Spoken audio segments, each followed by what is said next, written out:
Some dumbass kid trying to make a name for himself. Yeah? Someone you forgot to pay off. Someone you slighted without even realizing it. Could be someone you put out of business. Being so successful, look at you. Success. It's got enemies, right? Lots of enemies. Your success took a shot at you. What are you gonna do now? How are you gonna kill it? You're gonna become unsuccessful. All right, so here we go, man. Another installment of your favorite podcast, the I Hate This Industry podcast, episode 4. I am your humble and handsome host, Stephen Almeida. And this is my good brother, Darrell Reese Jr., man. Yes, what's indeed, going on? Yes, indeed. Yo, gotta get my green tea in. Coffee, man, coffee. Caffeination. Oh, yeah. Yo, I be bugging though. I be spending like $30 at Starbucks. They be getting me, like, for real. You ain't got the app? I got the app. I get my points and all that. I don't play around. I get my points, but yo, during the week, like last week, bro, I was getting like every day, and I'm just getting the same thing now. Oh, you saying throughout the week? Boy, I thought you were talking about in the day. Yeah, throughout the week. Nah. Nah, that's crazy. Oh man, we gotta have a conversation about that. Yeah. I might double back sometimes, and I might pull the double up on them, but I never go 3 times. That's crazy. Even 2 is a lot. But nah, it'd be like 30 throughout the week, and I was looking at that. I was like, yo, I don't even pay this much in tithes, bro. Starbucks mean more to me than God. That's crazy. Nah. Now you're gonna have an epiphany or a revelation mid ordering the coffee. Yeah, just nah. They're gonna have to still deliver. God sent me this coffee. He need me energized. That's the revelation I'm having. I'm gonna jump right into it. Julio Foolio, my new favorite rapper, bro. Yeah, I know you've been following along with the situation. Like, I seen the clips that you sent me, but as far as the detailed, intricate stuff of it, I ain't really. That ain't on my side. I ain't really dive into that. I'm low-key obsessed with it, man. I don't know why. So what's going on with it? Like, what's actively going on with it now? So Julio Foolio is a Jacksonville, Florida artist, right? And he's part of that whole, I guess what we call it, drill, that whole drill scene where, they diss their ops and they diss the dad and they smoking on this guy and smoking on that guy. Honestly, not my kind of music. I don't even listen to it. But it just captivated me. The dude is an interesting dude, very like polarizing. He was out celebrating his birthday and he got shot up, right? He got shot up, killed, apparently, supposedly killed. And it's a big thing because he was a very disrespectful artist. He gets killed and then, you see, I know you've seen it before, like a rapper dies and then all the other guys who he's dissing starts posting him, talking shit, throwing the subliminals, all of that. Right. So the same thing happened with this dude, right? And it got a lot of attention because of his Instagram page starts posting. And he is posting like all this voodoo shit because he had a song called like My Grandma Does Voodoo. He did an interview on No Jumper where he said like I'll never die and all that, right? So they start posting all of this. The page is trolling like his enemies and all that, like posting, commenting under they post and posting all this demigod shit and all this voodoo shit, like Chucky scenes and all this crap. And I'm like, yo, this dude is alive. I'm there believing this nonsense, man. I'm there watching Academics page as he breaking down the murders, the shooting and all of that. I'm just like paying attention to. I don't know if he's still alive. Let me say that. And it's sad. I'm laughing and I'm joking because it's kind of funny, but I am super, super against all the violence that comes with hip hop these days, especially all this drill music. And it's one reason why I don't really listen to New York drill, because a lot of people die. A lot of people have died from that.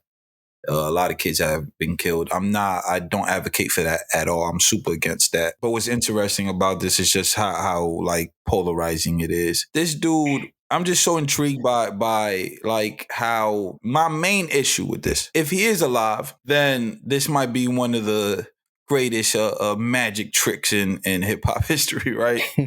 I mean, it's like the Tupac, he's still in Cuba, like faking his death. If he's not alive, then I think this shit is then this is just like insanely corny, and I don't think the people on this team have a good taste if they're doing all of this. I watched the academic stream where he said that he spoke to the family, like to the mom, and she confirmed that he is dead and that it is like his people, his management team or whoever controlling the page, Right, yeah. and that she's approving all of this. I'm gonna go ahead and say maybe before he passed, this was a conversation he had with his team. If something happens to him, like maybe he had a plan, like to how to execute things, and that might be genius, you know. So the question is, how far is too far when it comes to marketing and promo? I mean, yeah, I think that's what it is. Like, it's two sides of that coin. Yes, I'm pretty sure it's probably him. It's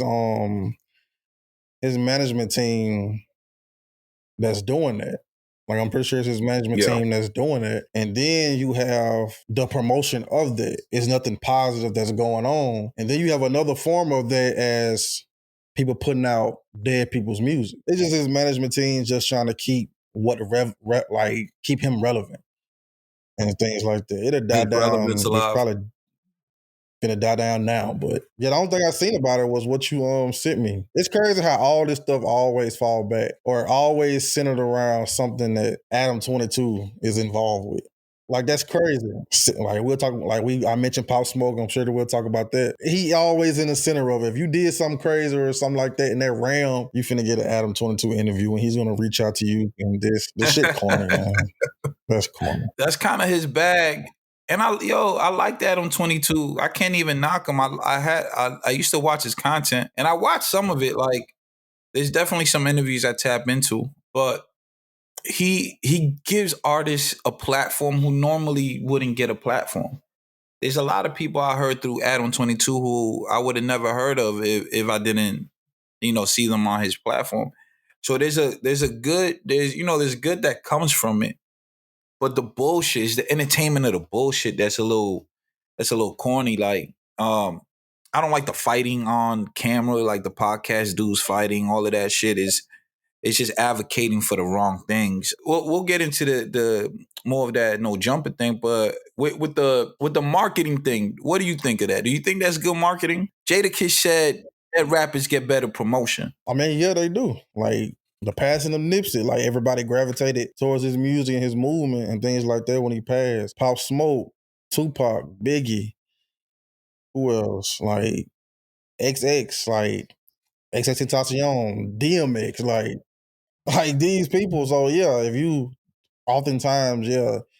do pass, when you do pass away, whatever you did in the present or in the past, it's gonna be blow up. But I mean, what's being marketed with Foolio? Like, what's the music? His like the way he like his image. Like, what's being marketed? The image, I think new music is coming, and that's why I say I think he had like a plan for like if he died. That's why it's a little fuzzy. And I have like this skewed perspective on it. But yeah, what's being marketed is like that he's not dead. That's the play, right? That he's not dead, that he's a child of voodoo and all this nonsense. And I'm pretty sure they posting like videos, and it's keeping that image alive because trolling the opposition. I think there was things that said like music coming soon or you'll see soon. So they're trying to keep the image alive as well as promote that something is coming. It's hard to tell. Is it genius or is it like just distasteful? You know what I mean? I guess two things could be true.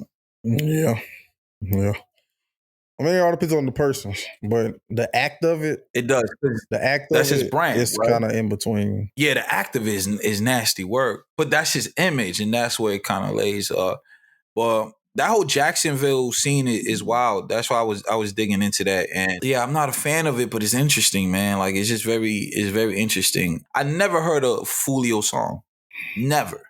Yeah, So the fact that I'm this interested in his character should tell you everything, you know? That the music didn't even penetrate. Shout out to everybody out there, man. Be safe. Everybody out here who making that drill music, who living that life. That shit don't end well. We need to promote better things, man. We need the kids, we need the community, the culture to receive better information. the message should never be go kill each other. So, man, rest in peace to that boy. Absolutely. Adam 22 and the Blockstar V. Did you watch the interview? Nah, I haven't. I don't know, man. I don't know, man. It's just like it wasn't a good interview. It wasn't even a good interview. Like what I've heard from people like talking about it, it was just like how the guy was perceiving himself, and he just seemed lifeless or things like that. Mm-hmm. But it's like I think it was hot. I don't know, man. That's weird. This is like that whole situation is just because it's like how would the West Coast feel if Eric Holder was released and they interviewed him? So let's go all the way to the East Coast. Like people don't take that lightly. That's something that like this is a son. This is I don't know if he had any kids or anything like that, but this is a friend, a brother. Like this is somebody not only his family cared about, but the streets cared about. And certain people in that area don't play.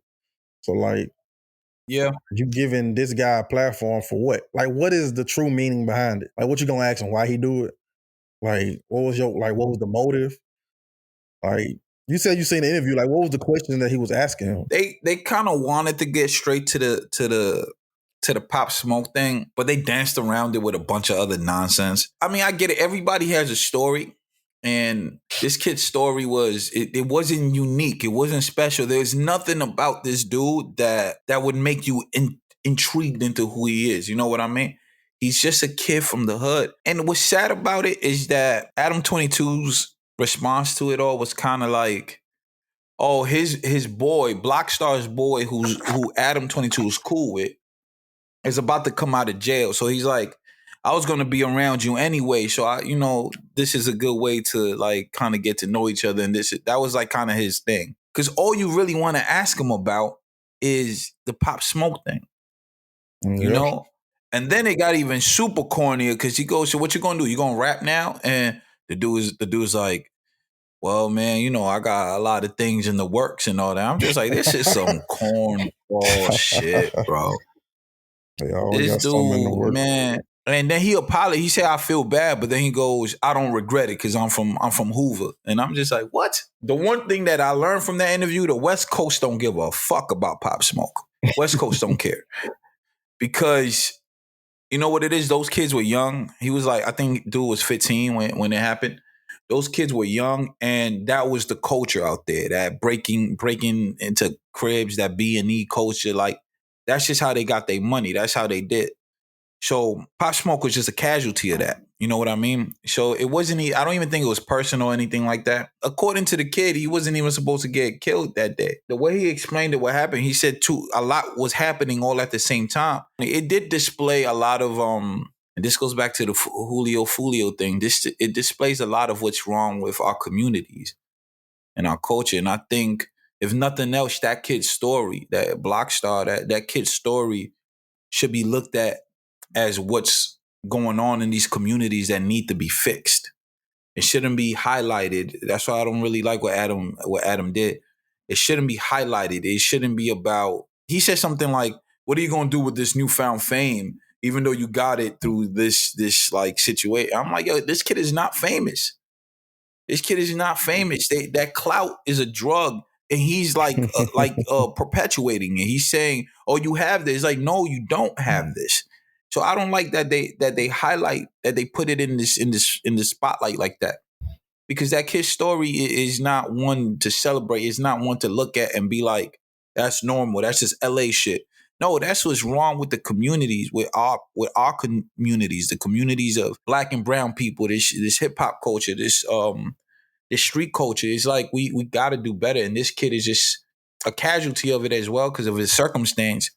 But we don't celebrate that. And granted, he was being forgiven. He did say he didn't want that. He didn't mean that. He apologized to the family. Like I could give him all that. I respect that. Was it worth it at the end of the day? Was that interview worth it?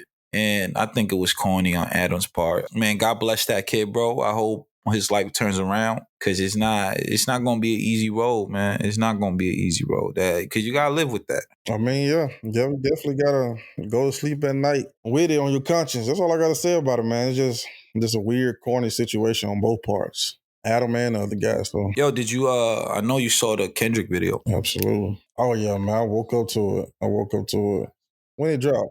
When it dropped on the 4th, didn't it? It dropped on the 4th. On the 4th, it dropped on the 4th. Yeah. It's crazy because I just seen it the other day that it dropped like 2 hours into the all white party that Drake was at. So just imagine like you just partying, you mingling around, and you hear somebody in the back. Oh shit, the Kendrick video just dropped. Man, nigga dropped his glass on site. That's crazy. You know, there was at least 2-3 people in that party watching this video. Yeah. Imagine if the party just stopped and everybody just went to the living room to watch it. Yeah, like, that's crazy. It was I think it was Notorious where Biggie was. I forgot where he was, and they was like, "Hey man, turn the radio." I think he might have been in the car, and Hit 'Em Up just dropped, and he was like, "Man, what?" But yeah, I watched it. I loved it, man. I was I think I played it this morning. I think I watched it this morning again. I done watched it at least 10 times. But yeah, man, we knew it was coming. And just the creative direction from Dave Free, Kendrick, the whole PG Lane team, man. Like that's just something separate. That's just truly amazing that I look into when it comes to filmmaking and just the people that was involved in the video as far as like inside of it, from Tommy, Punch, Top, the whole TDE, the whole Black Hippie. You had everybody in there, Schoolboy Q and all those guys. Man, I seen Brandon T. Jackson in the video. Brandon T. Jackson. It was a couple more people that was in the video, man. And I love how he opened it up in just true Kendrick fashion by giving us like a snippet of another song. And it might not come out. It might come out. You never know. But yeah, I love that part. I love the video. I love how simple it was. Like, I love to study the simplicity of the Kendrick videos because there's not a lot of effects. There's the pop out thing, no pun intended, of his videos is the camera movement. Mm-hmm. Like I loved it. it. Like I instantly had an epiphany watching it. I was like, all right, yeah, I like that. So yeah, man, the video was amazing, man. It just to go along with the song, man. It's just truly amazing. And then to pop out a few weeks ago, and I seen somebody posted, another filmmaker, about the true value of music videos. And in my mind, I'm like, the true value of music videos was always there. It's just people that don't have the big budget, they settle for just like the $400, $600 videos that's gonna have all these little weird effects and all that. They'll do that and they'll just leave it at that. They'll drop the video and go on to the next one. But like I see artists with big budgets that take time to craft the video. And then I say all that to say you don't have to have the biggest budget in the world to have a great video. Like the most thing you need is just knowledge. Like study. Like study your favorite artist, study your favorite filmmaker and things like that. And even if you don't have a favorite filmmaker for your artist, study your favorite artist videos, and then find you a videographer that takes pride in storytelling, that takes pride in music videos. And like that's why I love Kendrick videos so much, and I've just been truly inspired by his most recent ones, especially from his last album Process. And I can go on a whole rant, a whole soliloquy about a whole thing about it. But yeah, man, just take pride in the art, take pride in music videos, and just incorporate the storytelling aspect of it. Because me personally, where I am now today, I'm not finna just, it takes me, I'm not just finna shoot a video, plan for it, or plan for a video in 1 week, shoot it the next week. Like I'm finna have multiple notes, multiple handwritten things, and just try to figure out how we're gonna do this. So yeah, man, the video was amazing, man. I love it. I'm excited. I mean, it just made me more excited to see what's next. I don't care if we get something tomorrow. I don't care if we get something this year, next year. Like take your time, Kendrick. Like I'm just excited to see what's next. Like just for me. Wow. Yeah, I agree. Yeah, and that's the thing with music videos. You're absolutely right. I think the biggest thing with good music videos is your ability to tell a story, right? And what makes a music video special is being able to tell that story with the least amount of tools. Right. Like, it's okay if you don't got the big $1 million budget. If that's the case, put a high focus on your creativity. All you need is your phone. Yeah. All you need is your phone. How creative can you get with what you have? That's how you supplement that $1 million budget, those big budget, with your creativity. And it could be, like you say, it could be simple. Kendrick puts a lot on cinematography and storytelling. Right. Yeah. So it's I seen low budget videos that are great, so it's doable. Yeah, I really like the Kendrick video. I think it was dope. I like the little hidden gems that he put in there that people are just picking apart. I think that was genius, and I think that was intentional. I believe that was intentional. He had all these elements that people just picked apart. And my favorite post was, they said, it was a picture of Drake at the white party. It said Drake is becoming the white dude, is giving white dude with dread vibes. I seen that. That's crazy. What was your favorite scene from the video? My favorite scene was the camera movement shot that they did in the Silver Room. I can't remember who was in it. I think it was everybody in it. It was some dancers and a few more the other dancers. people. Yeah, that was my favorite shot. And then the the container shot, when they was dancing inside the container, somebody mentioned, oh my God, that was so hard. Somebody made a Wire reference, and I was like, damn, it makes sense. Wow. They said Wire season 2. And on the Wire season 2, it was more so about the shipyards and the containers. But within those containers, it was like the transport of women. So it was like that situation. Wow. So they made that analogy with Drake, and they made that analogy like in a video and things like that. And like if you watch Wire season 2, you will understand that correlation. And I was like, damn. I don't know if Kendrick did that, but if he did, that was genius. That was genius. Like, I like the A- scene when he's doing the little bop, the little hopscotch. oh yeah.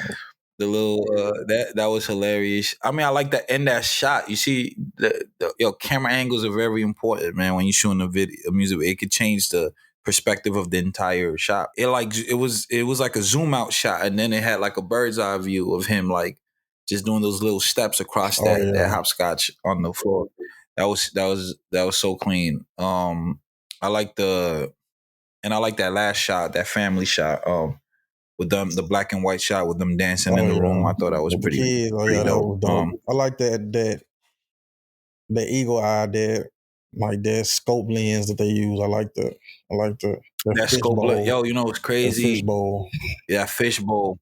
Yeah, my homie Soup. She told me maybe like 3 years ago. She was like, yo, she kept telling me about the fish eye lens and the scope lens, and she's like I'm telling you, yo, this is it. Like, she was like big on that's like something that was big for her, like style wise. And I was like, yeah, it's dope and it was cool. I just didn't have no experience with it, so I didn't really know how to use it in a sense. I hadn't experimented with it. She started using it. A lot of her projects, her visual projects, she uses it. All these years later, yo, that's such a popular style right now in hip hop. That fish eye lens, that fishbowl lens, and that's crazy, yo. Shout out to Soup, bro. You saw it coming early. She saw it coming early. Talk to me. What's your perspective on the art of storytelling? Or what did you want to get into? The art of storytelling. I will say this definition that I would give my own, in which is kind of centered around that anyway. The art of storytelling is the craft of conveying events, experiences, ideas through words, images, sounds, and actions to entertain, educate, or inspire an audience. I like to talk about it all the time when it comes to music, when it comes to filmmaking and things like that. And I always say that storytelling is our greatest art form. That was our most exciting things. That was our most exciting moments as a kid. If we got books read to us, if we watch our favorite cartoon, there's always an element to that. And we like to hear stories about the past and things like that. And we all watch movies, we all watch TV shows. And we just talked about it with the Kendrick Lamar video and how him, Dave Free, and the other guys that's in that bubble approaches filmmaking and storytelling. So the people that I study, the Danny Gaverts, and he's one guy that I just been watching lately. He's a filmmaker that just released a film called I Think I'm Sick. I haven't watched it yet, but I watched the journey and I watched the behind the scenes and things like that he did and he conveyed to the world and what went into it, I was just like, man, okay. I'm a big student of the game, and before I jump into something, I want to study it, I want to learn it, I want to do this. And oftentimes I tell myself like, okay, is there such thing as too much studying? And of course it's not. But we also have to get that experience. We also have to jump out into the water. That's the only way we're gonna learn how to swim. And so when it comes to storytelling, it's more so the sound of it. It's more so, it's not necessarily the quality of it. I always talk about the quality over quantity. What I mean by that is not the image, the 10K, not 10K, the 1080p, the 4K, the 8K, things like that. You can tell the greatest story in the world from a phone.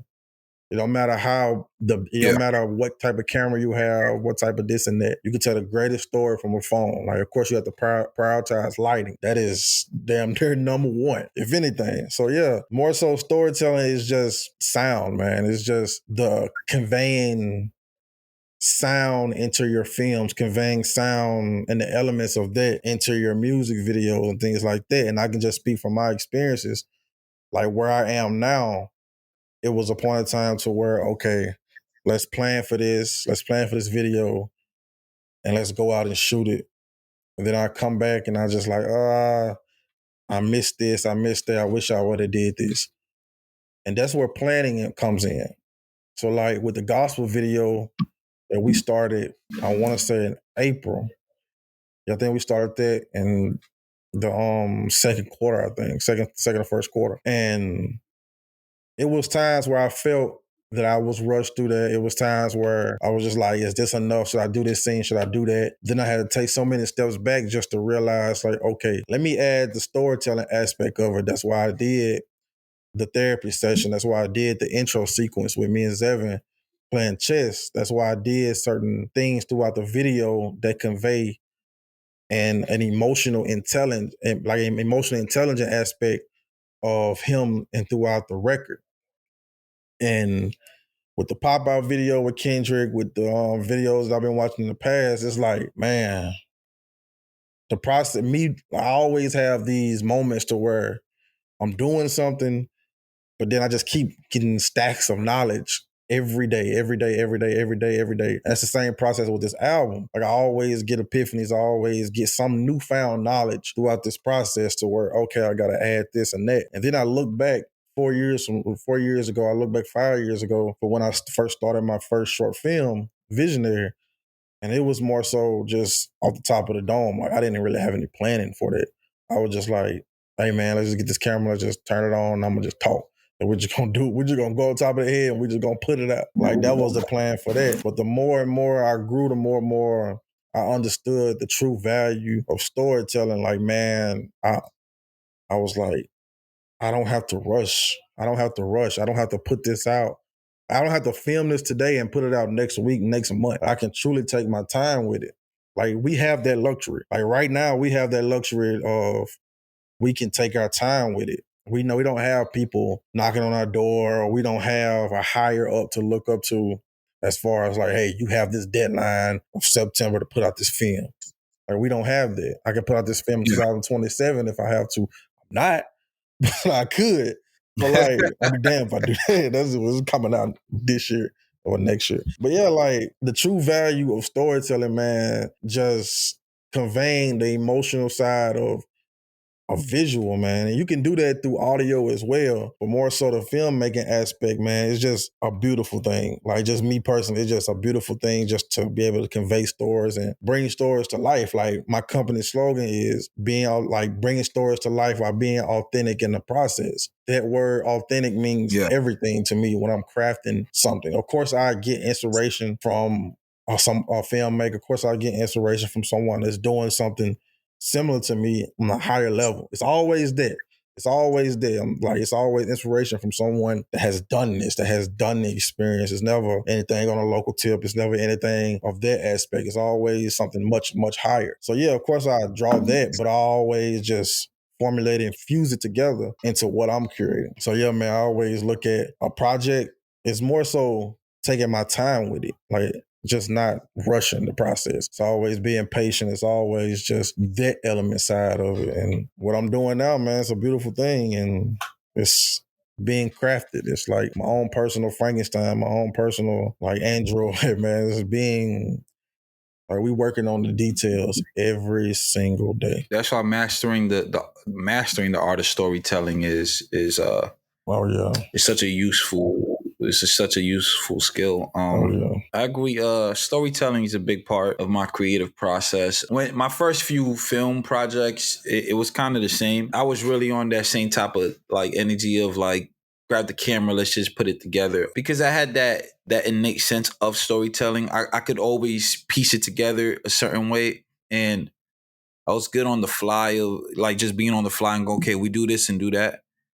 It'll come together a certain way. But a lot of my early work was like kind of random, you know, in a sense, kind of random, but it fit. I think Hostage was when I really got into like connecting all the pieces intentionally, and even that was kind of a little sloppy because of how far apart we created it. But the Hostage short film we did is a good example of something that doesn't have to come out right away, and something that you could piece together, you know?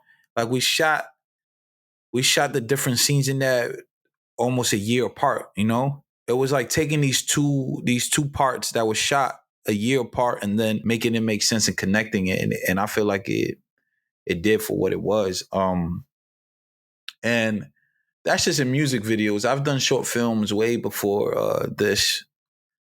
And I think that's why I definitely picked up and learned what storytelling was. I use that a lot. Zaki L, he's a really amazing storyteller with his music and video wise. But something I watch him do that he always like gave me game on was he would connect these sounds, like how he would connect sounds in his music, and he would connect them to certain like different tracks, and it had this cohesiveness and this like cinematic feel to it. He's very big on making his music feel cinematic. I remember this album he was working on, and there was this skit he had where like I believe he was in a train station. There was like a homeless person shaking a cup with change in it, asking for change, right? So you hear it and it's like jingling, right? And that jingle turns into like this transition bell. That bell is a sound on the next track. The sound just morphs, you know, into that. And you see that in film, and it's something that I'm privy to, but watching him do it in music and audio form and how the transition between everything was almost flawless. Like it's very captivating. I was like, wow. And that's storytelling. That's the ability to take you from one scene to another scene flawlessly, you know, without making you feel like you've been ejected from one scene and then projected into another. You kind of ride it through like how you watch a film, you know, and you're in these transitional scenes. And I think that's magic, you know, like when you could do that in any form of art. Audio is just, there's a very manipulative tactic with audio because it's not seen. So there's something magical about that. And seeing him do that, it was very dope. And with storytelling is important. It has this, you have to create this arc, right? I feel like a lot of times as I watch films today and even listen to music today, I feel like a lot of it lacks like character identity.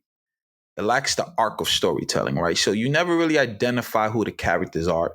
And if you do, they're not engaging enough and they don't pull you. And the storytelling doesn't grip you. You never get this character is here. We know who he is, what he loves, what he hates. And as you climb up, it becomes, he identifies this problem. And now you have to go search for a solution. So the journey becomes, I'm searching for a solution. You get here and then you climax at the peak. This is where everything kind of happens. And it's like you're dealing with all the adversity that comes with finding a solution to a problem. Then the decline happens, right? Then it starts slowing down. It's like, okay, you're able to surpass or pass through those challenges.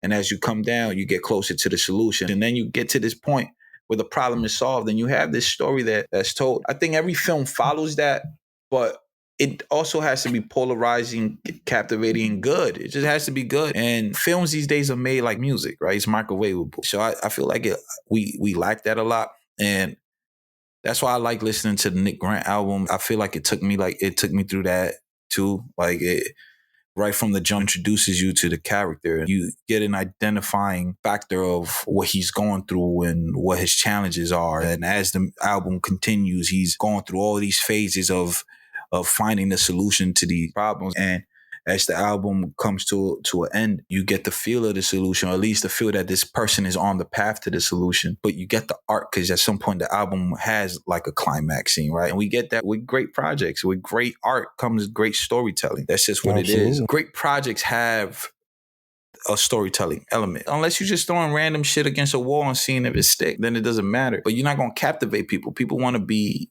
captivated. That's why they watch films. That's why they go to movie theaters. There's something about being engulfed into what you're watching. And if you can't tell a good story with that, you're just wasting people's time and money.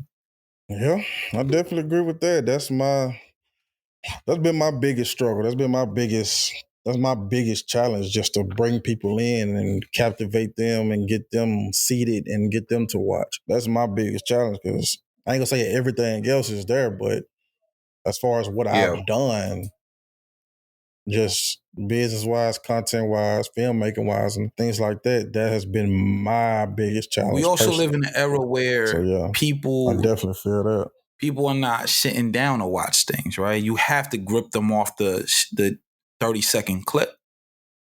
You know, you got to grip them off of that first engagement like that. So So this is where we start altering storytelling, right? Because you might have that arc that people follow, but sometimes in this generation, you got to start with the climax. You know, you got to just like hit them right off the jump, just so that you grip them, right? And then you unwind and tell the story. That's why I love the people who tell the story backwards. You know what I mean? Like that's some of my favorite films is that form of storytelling where they telling the story backwards. So they introduce you at the ending. They introduce you at the ending of the story. And because you instantly captivated from the victory, you know, from the ending or that climax, or when you're introduced to that climax scene, just like right out the gate, it's like, oh shit, there's so much going on, so much action, so much, you know, you're right in the middle of it. And then it pulls you out. Now we're going to tell you how we got to that scene. So I think we're in a generation now where more people we need to captivate right from the beginning. So now how do we tell the story? Now it's rearranging the different pieces, and that's the magic. That's the art of it. That's how, you know, that's manipulation of the craft of the story. So I think this generation is the test of true storytellers and great storytellers. You might struggle with that, but, you know, we got to punch them in the face, bro. That's it. You got to smack them in the face and, you know, just captivate right off the beginning, because people want to be captivated.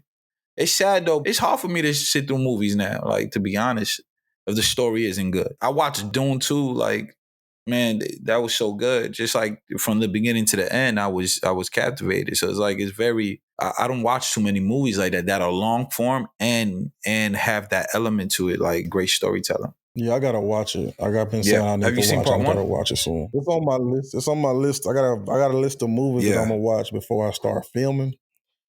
Because once I start filming and once I start things like that, I'm gonna try to stay away from certain things. So I'm gonna lock in on it. Yeah, that's good. That's what I try to do that too, just to find the inspiration. The Foundation album announcement, the 7 installments announcement. Like, of course, we released it like through like content as far as words, but a lot of people ain't reading that shit. So like, yo, people is not reading. Birdman said, "Fuck them books." Birdman said, "Fuck them books. What can I do to help you?" Yeah. Bro, Birdman was at a jail, speaking at a jail. And he said, well, what can I do? I want to help. What can I do to help? And one of the inmates go, we don't have access to good books. He said, the fuck is books going to do for you? He said, fuck them books. That's what can I do for you? Y'all niggas don't read? That's crazy. So crazy. Birdman's so wild, bro. I was just like, this is crazy. I like the real gatekeepers in the film industry. I want to hear what your takes on that is. People talk about gatekeepers in music, and which I get that. But it's like platforms like TikTok, some platforms like that filmmakers necessarily don't have. Of course, there's YouTube. As far as gatekeeping in the film industry, if you watch the Oscars and really pay attention every year, you will have a different level of thinking when it comes to filmmaking. And you will either quit or you will keep going. The best thing, if you tell yourself, I'm going to be a filmmaker, I'm going to produce movies, I'm going to produce TV shows, you have to look yourself in the mirror and ask yourself, what does success look like in this business? And if you tell yourself you want to be Grammy nominated in music, if you tell yourself you want to win an Oscar in movies, you have to move like that. So you have to carry yourself in a way that you have to start now. You have to carry yourself in a way that's gonna put you under that spotlight. So there's gonna have to be certain mingling going around. There's gonna have to be certain things that you have to do to put yourself in a bit better position, whether that's relocating or having a different friend group or building certain relationships within the industry that you don't necessarily want play to. the game. Because if you tell yourself that, like if you tell yourself, I mean, this the God honest truth and it's the harsh reality of it. If you tell yourself you want to win a Grammy and you not putting as much marketing in your music as you is making it, 9 times out of 10, like that's that mission that you're trying to accomplish, it's gonna further be pushed back. Not saying it's obtainable, but it's gonna be further pushed back.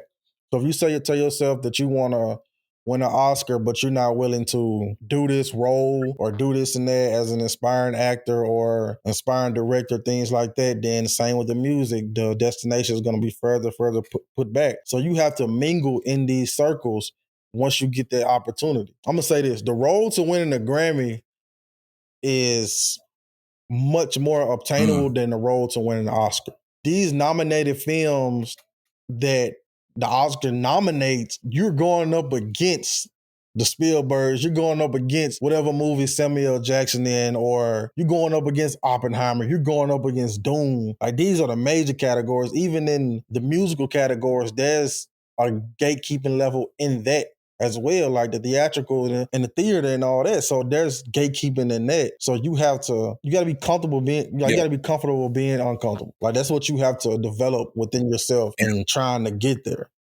Within a Grammy, you can produce or you can A&R, you can like be attached to something. And same with filmmaking in certain aspects, but you can be attached to something and still get nominated or still win a Grammy. And you don't have to be on a major to win a Grammy. You don't have to be. Like I seen one guy that I follow on Twitter, I can't remember his name, but he just won a Grammy the last go round. And I think he's independent. Yeah, I know a couple like engineers and producers who won Grammys who were just, right. they were just attached to the record. It wasn't like his album. These are everyday right. dudes. So it wasn't like his album that he won a Grammy. It was something he was attached to. So within the music, it will be easier to get to that. But when it comes to the Oscar level of it, that's something these people put time into. So that's only if your goal is to win that. But there's levels under that you can obtain also. There's levels of getting a number 1 or top 10 TV show on Netflix or HBO or things like that, and that you can accomplish. Like those are more realistic goals, but those are something that you more so should strive to in that aspect of that. So yeah, I haven't been to that level of like, okay, people keeping me out the film industry. I haven't got to that level yet, so I wouldn't know personally. I wouldn't know firsthand how that feels. You can say good art will get you there. Good art would like get you through the door, but man, sometimes it's not true. Sometimes it's not always the case. I mean, it's not true, bro. Don't lie to these sometimes it's not the case. Like it'll get through. Sometimes it'll squeak on. It'll like the rat will get through the door just a little bit before it closes, but most of the time it's not. It's not true. It's not great, and good art won't get you there. Great, undeniable art will get you noticed, right? And then politics and network will get you further. There's just no way to do it off great art. It's not realistic because everybody doesn't eat off of great art.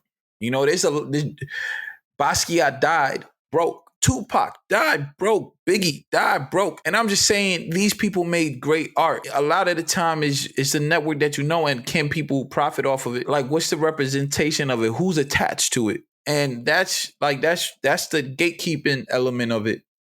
And it sucks, but it's like you're saying, if you want to be in those levels of it, you have to play the game. You have to network. And I'm not saying that I'm being over, satirical when I say that great art won't just do it, but it starts with great art. Smart. It starts with something that's amazing. It starts with a message. It starts with something. It starts with a body of work that is undeniable. And everybody might not think so. You know what I mean? You have to be able to hit those things and then find the right people to attach to it that can take it to that next level. Because there's a lot of filmmakers who are just making films that might never reach that status. And they're great bodies of work. And maybe you find a gem on Tubi, or maybe you find a gem on YouTube or something. Maybe that's all it does. But that piece of work can be inspirational. That body of work might be something that changes the world just because of its impact. Awards don't necessarily mean impactful. Yeah. You know what I mean? Like, culture still exists. So it's important for creators to also find their place in the culture, so that you don't chase it's good to chase the gold, chase the big, the Oscars. Those things are important if they mean something to you. So you chase those things, but also understand culture and your relevancy in the culture, because impact is the one defined thing, right? Because impact changes the structure. You can never have eyes on you, and you make that one piece of work that has an impact. It might take 3, 4, 5 years after that to continue to impact. But you know what? Somebody might see it after that. You might get a gig after that. You might get an introduction to somebody. Impactful art is also something to strive for. That's important too. Gatekeeping in any industry, especially the entertainment industry, is there. So, or maybe it's an illusion. I don't fucking know. And if it is an illusion, you still have to work your ass off. It don't change. You know what I mean? There's always doors that are going to be shut. There's always somebody you're going to have to impress. That's the entertainment industry. So you got to figure it out. Sometimes you might have to put somebody on your team you don't want just because their attachment to something brings value. You have to learn how to work through these things, because this industry is not for play. It's not for play. That's why I see Tyler Perry's a great example of this, right? Because Tyler Perry's somebody who played the game. He started independent, and then he played the game. And then when he made enough, he got out. When he made enough, he got out and built his own version of it. He built his own system, built his own production suite, built his own Hollywood, so that he didn't need to play their game no more. Now he plays it at this level. Now he has leverage. It's doable. So it's like, how do you maneuver in it? Charlie Chaplin was somebody the same. Charlie Chaplin came from nothing. He was poor as hell. He came up in Hollywood, and when he made enough, he did the same thing Tyler Perry did. He built his own Hollywood. One of the first independent creators who like built his own production studios and had them all over. And I mean, he did a lot of foul shit. So but I'm talking about what he actually did in Hollywood and how that changed the industry. If people don't know the history of Charlie Chaplin and his impact on Hollywood and independent creators and filmmakers, when we talk about storytelling, besides the nasty work he did, Charlie Chaplin told amazing stories with no sound and words at some point. So it's like, there's the genius of these things. Those guys played the game, And it's not done on that level often. We see 50 doing it now. And you've seen 50's bouts with the gatekeepers live, because he displayed it, right? He displayed when stars was fucking with him and bullshit him and doing things that he didn't approve of. The difference is today, you don't have to hide it, right? Today we have the internet. Today we have impact. Today we have culture on a much bigger scale. So when you don't like something, you feel like that company is doing you wrong, or that those people are doing you wrong, you have a platform and a stage to display your grievances and have a call to action to your people and your fan and the culture to come in and support you. And when you do that, that changes things, because the people are ultimately who matter. Without the people, the films don't matter. the art doesn't matter because people are who consume it, who appreciate it.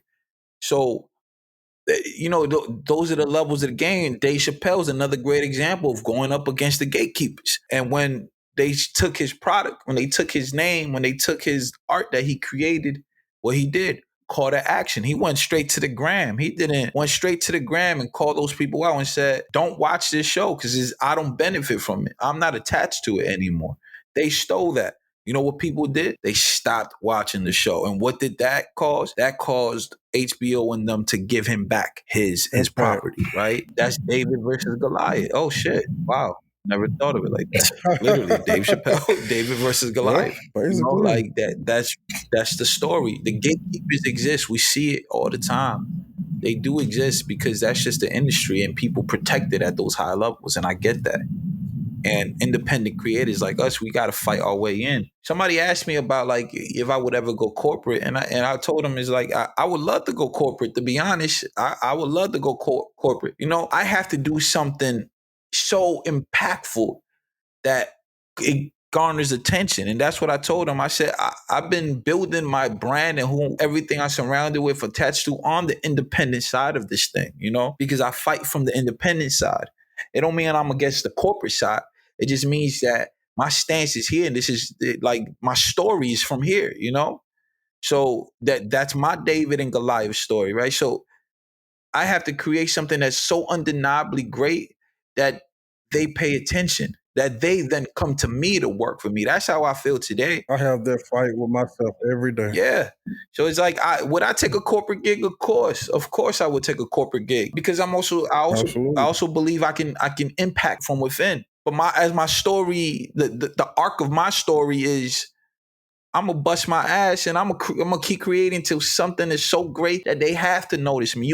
Now they have to come to me. Now you have to come and work with me because you want some of the genius, you want some of the art, you want some of the things that we've built and that we're creating, and that is something that could be profitable to them or something that they want to partner with, and that comes with executing on high levels. It comes with good marketing. It comes with great art. It comes with great promo. It comes with a great team. It comes with all of that. You have to be able to execute on all these levels. That's the level that it operates on that side. And if you want to be on that side, you got to be able to play the game. And it's doable on the independent side. I'm not saying it's not.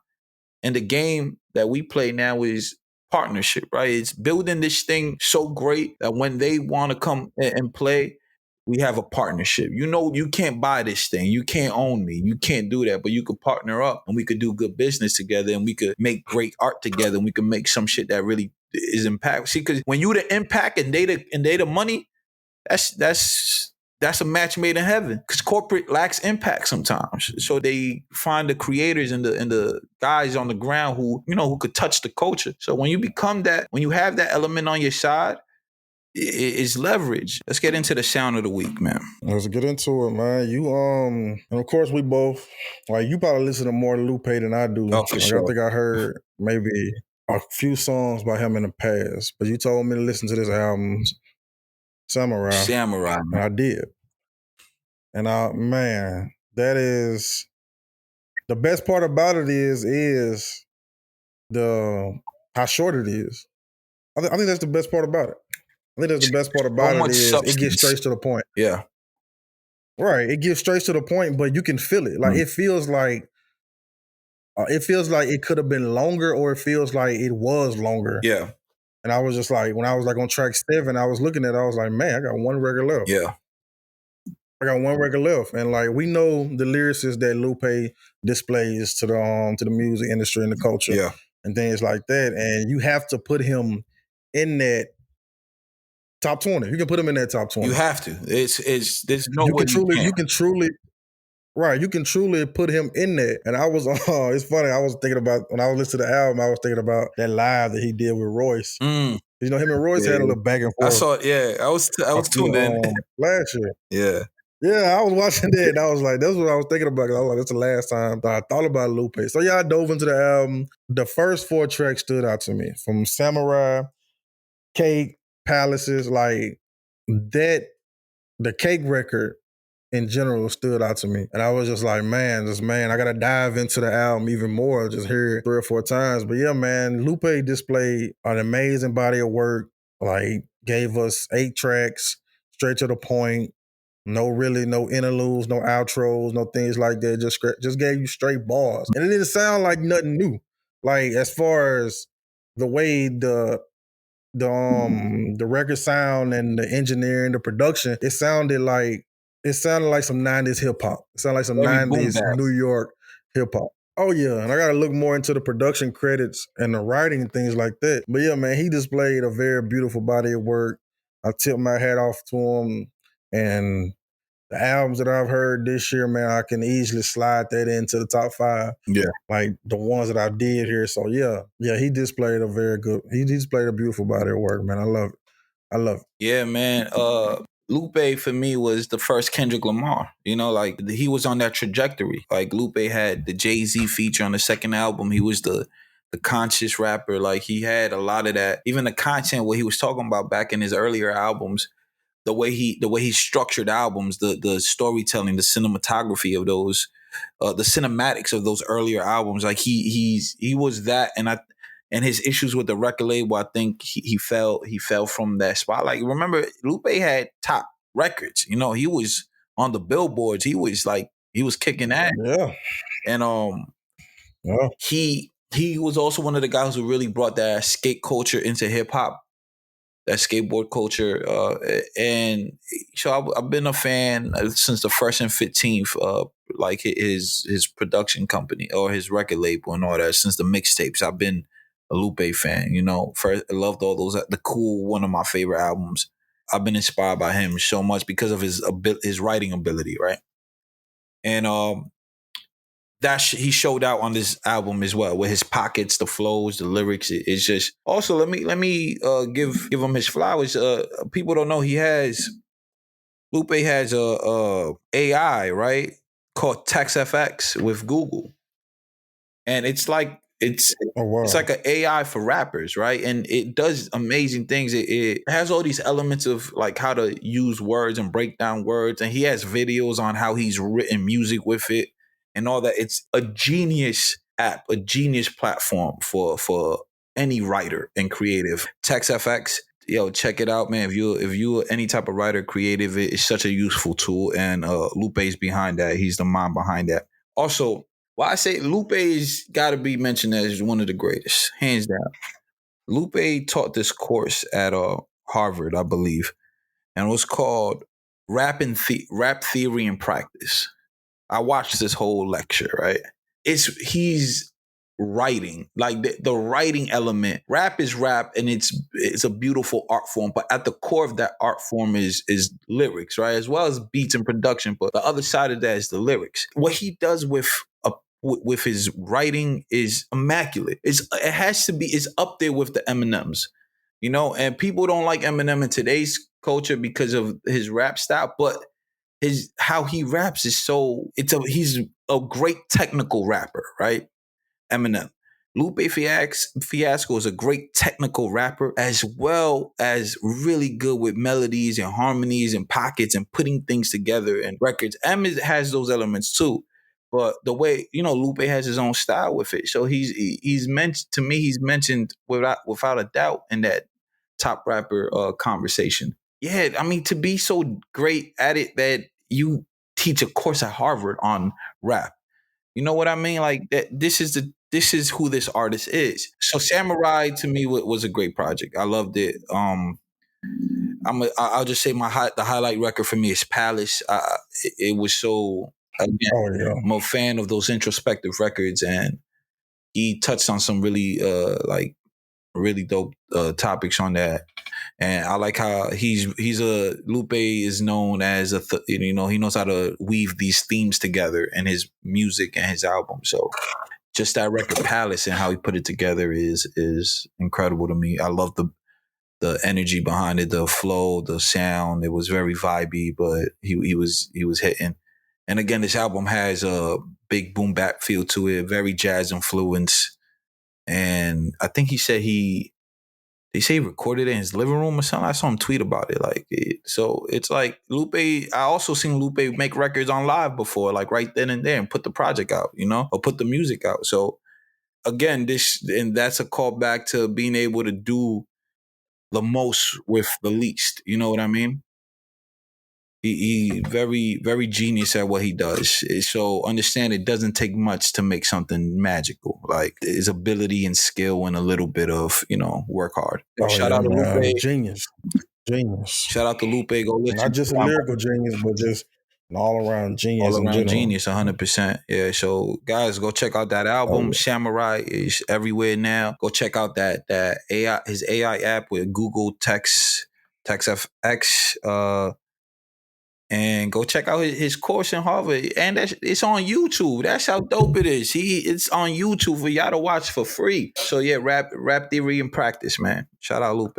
All right. So we gonna get into the industry tips of the week. Y'all know what it is. It's a segment where we give y'all some tips on how to navigate this industry. Let's get it. Tip 1, master the basics of storytelling. Before diving into the technical aspects, understand the fundamentals of storytelling. A compelling story with well-developed characters and a strong narrative arc is the foundation of any great film. Focus on script writing, character development, and pacing to create a narrative that resonates with your audience. Tip 2, prioritize sound quality. Sound is often more important than visuals in creating an immersive experience. Invest in good microphones and sound recording equipment. Ensure clear dialogue, clean ambient sounds, and consider the impact of music and sound effects. Poor sound quality can detract significantly from the overall viewer experience, even if the visuals are stunning. Tip number 3, utilize lighting to enhance mood. Very important, very important. Lighting is a powerful tool in filmmaking that can influence the mood and tone in your scene. Learn the basics of the 3-pointing lighting and experiment with different lighting setups to achieve the desired effect. Natural lighting can also be a great resource. Always be mindful of how light interacts with your subjects and environment. Lighting is the most important thing in filmmaking. Tip number 4, plan accordingly in pre-production. Talked about this earlier. Script breakdown. Analyze the script to identify locations, props, costumes, and special effects if needed. Develop a shot list and a storyboard. That should be first. Create a detailed shot list and storyboard to visualize scenes and ensure that you capture all necessary shots. There's platforms like Canva that you can do so. Plenty of platforms that you can do so. Milanote, things like that. Scheduling. Develop a production schedule to keep shots organized on track. Scheduling can make or break your filmmaking set. It can make or break the whole entire film. You can't have people all over the place doing this and that and items and things like that. Tip number 5, edit with precision. Rough cut first. Start with the rough cut to get a sense of the overall flow and structure of the film. Pacing and timing. Please pay attention to the pacing and timing of scenes to maintain audience engagement. We talked about that earlier. And one of my personal favorite is color grading. To enhance the visual tone and mood of your film throughout careful color grading. For me personally, color grading is one of my favorite things when it comes to filmmaking. It's very, very important and very vital. It has that overall pop and mood to your film. Yes, sir. I mean, there you have it, guys. I don't know how much more we got to tell y'all. The beautiful thing about these tips, if you listen to the pod, you can hear how these things have played out in our careers and how we use them and the things we talk about, and understand these tips are things that we use ourselves and utilize ourselves. Also, they're things that are proven to work. They're proven to work. Absolutely. All right, guys, man, we're going to close it out. This has been another episode of the I Hate This Industry podcast. I am your humble and handsome host, Steve Almeida, and this is my good brother, Darrell Reese Jr. Yes, indeed.